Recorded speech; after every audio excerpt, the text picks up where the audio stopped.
You think your home is safe for your rabbit. You've got the hutch, the hay, the water bottle, but right now, inside your house, there are things silently putting your rabbit in danger, and most of them are completely invisible to you. Vets see the consequences every single day: burns, broken bones, blockages, and deaths that were entirely preventable. The scariest part?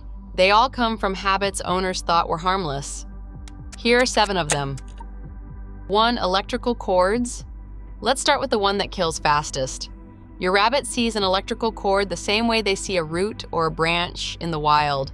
Something to gnaw on, something to wear down their constantly growing teeth. They have no concept of electricity. They do not feel a warning, they just chew. And when they bite through a live wire, what happens is not a small shock. Chewing through a live electrical cord can cause immediate electrocution, severe burns to the mouth and tongue, or cardiac arrest. It happens in seconds. There is often no warning and no recovery. What makes this so dangerous is how many cords exist at rabbit level in the average home. Phone chargers running along skirting boards, lamp cables behind sofas, TV units with bundles of wires at the back. To you, these are background objects. To your rabbit on a free roam session, they are an obstacle course of potential chew toys. The fix is non-negotiable. Every cord your rabbit can access needs to be inside a plastic cable guard, run through PVC conduit, or lifted completely out of reach before your rabbit is ever let out. This is not a nice to have. It is the single most urgent rabbit-proofing step in any home. If you let your rabbit free roam without addressing the cords first, it is not a question of whether something will happen. It is a question of when. 2. Toxic houseplants. Houseplants. Most rabbit owners know in a vague way that some plants are bad for rabbits. What most do not know is how long and how surprising that list actually is. Aloe vera, one of the most common houseplants in the world, is toxic to rabbits. So is ivy, pothos, daffodils, tulips, foxglove, and lilies. Rhubarb leaves can cause kidney failure. Tomato leaves, despite the fruit being relatively harmless, can cause serious poisoning. Even some plants we associate with natural health remedies, certain varieties of mint, eucalyptus, and tea tree, are dangerous at the wrong dose. Here's the problem with rabbits specifically. Unlike cats, who will often avoid unfamiliar plants through instinct, rabbits are indiscriminate nibblers. They graze. It is what they do. And a single session of unsupervised nibbling on the wrong plant can be enough to cause poisoning. Symptoms of plant poisoning in rabbits, lethargy, drooling, loss of appetite, and labored breathing can look identical to a dozen other conditions. And by the time they are obvious, the damage is often already done. Audit every plant in your home. Cross-reference it with the House Rabbit Society toxic plant list. If there is any doubt, move it somewhere your rabbit cannot access. And during free roam time, know exactly which rooms have plants in them and close those doors. Your rabbit will not know not to eat something dangerous. That responsibility belongs entirely to you. 3. Plastic bags and loose packaging. This one does not look like a hazard. That is why it keeps landing rabbits in emergency surgeries. Plastic bags, shopping bags, bread bags, Ziploc bags left on a low counter are extraordinarily attractive to rabbits. The rustling sound mimics dry leaves and foraging material. Rabbits will chew them instinctively, often quickly, and swallow pieces before you have even noticed what they are doing. The consequences are severe. Small pieces of plastic can cause choking. Larger pieces, or multiple pieces swallowed over time, create intestinal blockages that stop the gut entirely. Unlike dogs, rabbits cannot vomit. Once something is in their digestive system, it cannot come back up.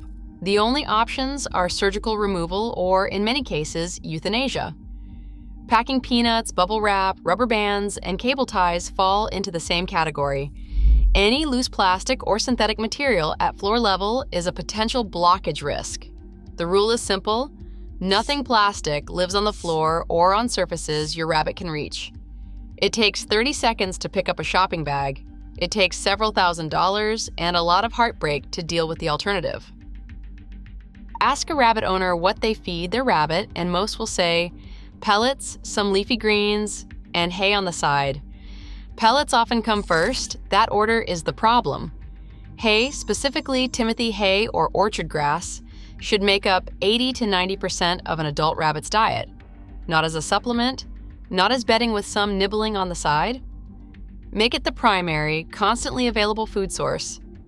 Pellets at most should be a small daily portion, roughly a quarter cup per 5 pounds of body weight. Here's what happens when the ratio is reversed. Pellets are calorie dense. Rabbits fed freely on pellets become overweight and stop eating the hay they need. Without sufficient hay, digestive motility slows. Their teeth grow continuously and do not wear correctly.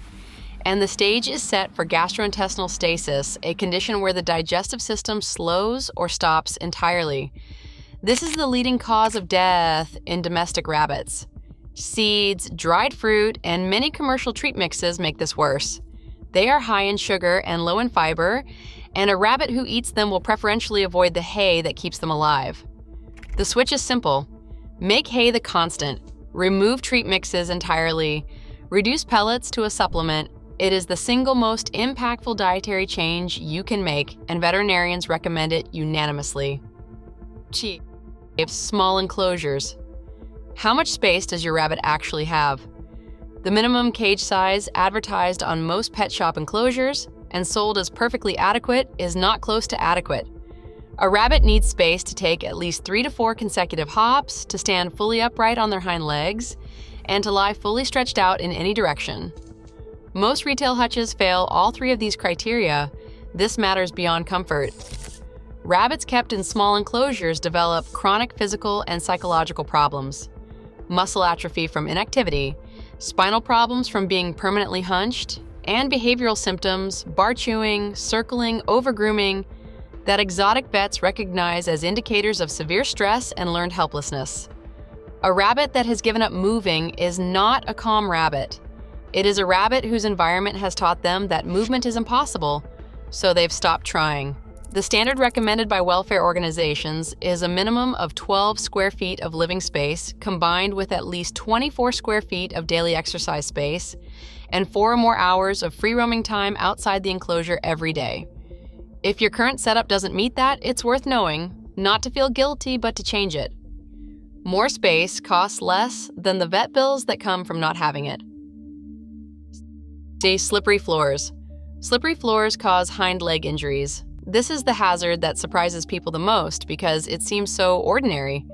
Rabbits have powerful, heavily muscled hind legs built for explosive speed across firm ground, compacted earth, grass, packed soil. When those legs push off on a smooth hardwood, tile, or laminate floor, they get no traction. The legs splay, ye say? The rabbit scrambles, and in that moment of panic and imbalance, the forces going through a rabbit's spine are significant.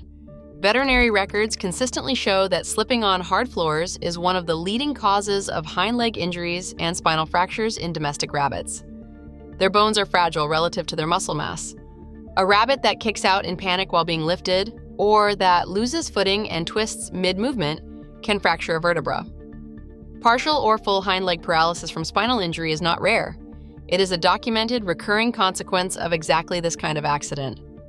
The solution is inexpensive. Rubber-backed mats, yoga mats, or carpet runners across every surface your rabbit uses during free roam time make a huge difference. Ensure they can get traction from where they enter a room to wherever they want to go. Eliminate the scramble entirely. It seems small. For a rabbit's spine, it is everything. 7. Improper lifting and scruffing. We end here because this is the one most people will push back on, and the one exotic veterinarians want owners to understand most urgently. Scruffing a rabbit, gripping the loose skin at the back of the neck, was once taught as a standard handling technique. It is not. It is painful and psychologically damaging. Unlike cats, rabbits have no biological response to scruffing that resembles calm. They go still, yes, but that stillness is not relaxation. It is tonic immobility, a freeze response triggered by extreme fear, the same response prey animals enter when caught by a predator. Scruffing should never be used on a rabbit. Not for examination, not for nail trimming, not to move them, ever. Beyond scruffing, improper lifting causes a different kind of injury. Rabbits who feel insecure when held will kick, and a rabbit kicking against a loose grip generates enough force to fracture their own spine. This is not a dramatic edge case. It is documented in veterinary literature as one of the most common causes of sudden hind limb paralysis in domestic rabbits. The correct way to hold a rabbit is to scoop firmly from beneath, support the full weight of the hindquarters, hold them close to your body, and keep them low to the ground. If they struggle, crouch and release gently rather than holding tighter. Better still, whenever possible, get down to their level. Sit on the floor, let them come to you. A rabbit that approaches you by choice is already safer than one being carried. If this helped you, share it with someone who has a rabbit. Drop your rabbit's name in the comments. I'd love to know who's watching.